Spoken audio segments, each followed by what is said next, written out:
Was this always on your schedule? I thought it was at first it was just gonna be Atlanta, Cincinnati, and U.S. Open. Singles. Right. Atlanta, Cincinnati, U.S. Open.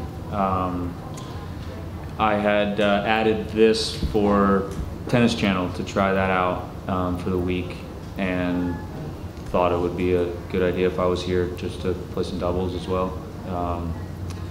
So that's why. So you're doing commentary? I'm doing the pre-game show. I'm just trying it out, seeing how it feels on the other side of the microphone. Have you done it yet? This morning was, or today was the first one. How'd it go? It went okay. I got a little bumbled up in one segment, but I mean, I don't know. It's fine. Watch it. So how did it feel out there today? I mean, like the full stadium. How do you feel about your level of play? And Yeah. then, I mean, I'm assuming it felt good to win. I felt like the old guy out there for sure. Certainly for a while, the worst player on the court. They were the other team was playing fantastic and played fantastic the whole time. We didn't play. They broke us in the second set. They had 4 winners in the first game to break us. They played great. It was fun. It was really fun to compete out there, and it's fun for me to get out here on these courts. In this tournament one more time. I'm just wondering, like, do you get a sense that people know this is the last hurrah? Yes and no. Yeah. I mean, people say when I walk off the court, thanks for the memories, or not everybody says it. I mean,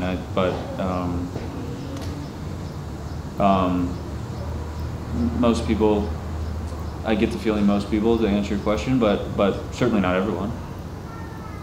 Is the TV thing something in the past you thought about? Is it relatively new? Not really. It's just I got a lot of friends that work for the Tennis Channel there, and they asked if they saw that I wasn't playing this week, and when I announced my schedule, and so they offered to see if I wanted to come here and try it out. It's just a sort of a fun sort of trial thing, like I said, just to see how it goes. So Marty, the first set was obviously razor thin, and in the second, did you make any specific tactical adjustments, or did you just kind of do the same thing that you were doing? This might be the first doubles press conference I've ever done, first of all. To answer that question, well, besides Davis Cup, this is probably the first doubles answer of any press conference I've ever done. So it feels a little weird. They played fantastic. I mean, they were serving great. The courts are quick out there. Grigor was serving fantastic as well. We didn't change anything. We were just hoping for a break, and we got one, and with a double fault there at the end. I mean, we just kept playing hard and just kept sort of saying, can they keep playing this at this level? Can they keep playing at this level? And we got a few double faults there at key times. Obviously at 8-all, and at the first point of the tiebreaker, or the first point of the super breaker.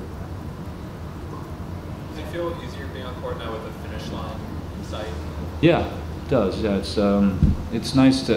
For the last few years, I never knew it. Never really had a schedule. Sort of just let's play here and see how I feel, and then maybe go there. Even in the beginning of this year, Indian Wells and Miami, it was the same way.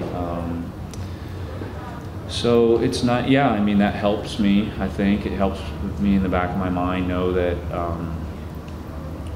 that I can sort of lay it all out and see where it puts me. But to go out on and to be able to play the last tournament, because I wanted it to be the last tournament, is really something that's very important to me, and has been for quite some time.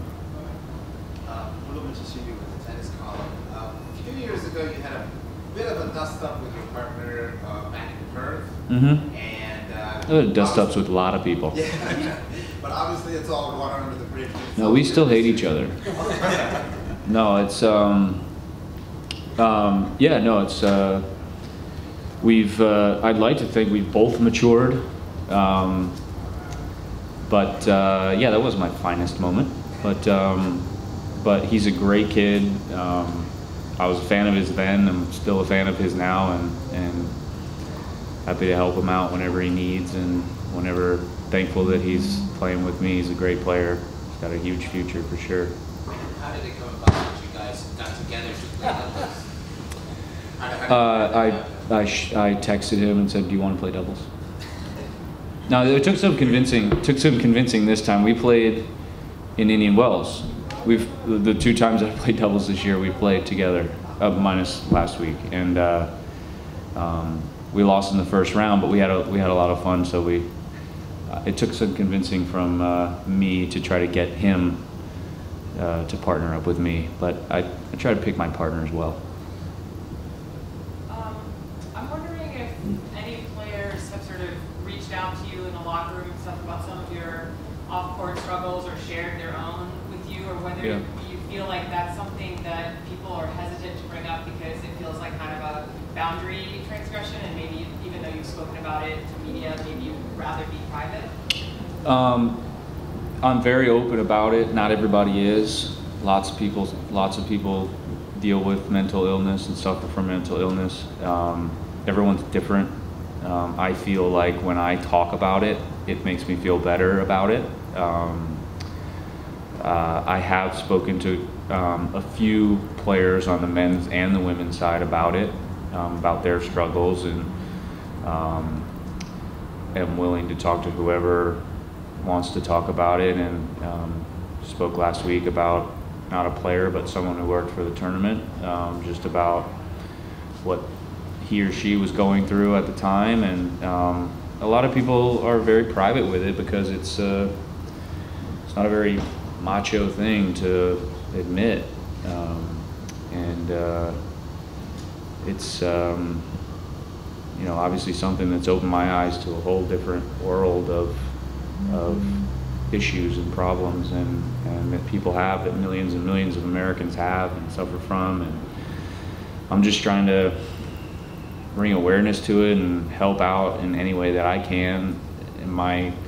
When I was going through it in the beginning, I didn't really have, I'm a sports junkie, so I didn't really, there's been rumors and stories about people that struggled from, anxiety or depression or whatever it may be, but no one was really open about it, and so I didn't really have a, quote unquote, a role model to really go on and say there's a success story.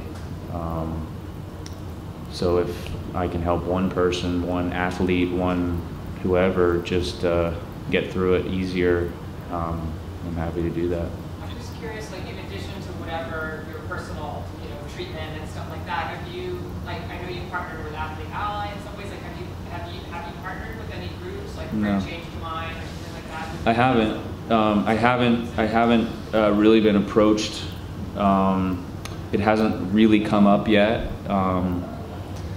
But yeah, I think that's something down the road that I hope to help. I hope to help as much as I can and just share my experiences and share my sort of path to feeling, sort of feeling better and getting my life back. When did you know about the Tennis Channel tryout, and did you ask for advice from anybody? Maybe did Andy give you any advice when you guys played? Yeah, he did. It's been in the works for like a month. It hasn't been too long, but yeah, I've asked him and Justin Gimmelstaub, who's been there for a long time, and Brett Haber, who does it, gives me tips and stuff. But it's so new for me. I'm not quick-witted like those guys. Andy's really quick and Justin's really quick. I'm not as quick as them. What's the best tip you got? What was it? Explain why it's happening, not what is happening. Maybe something like that. I really took it to heart.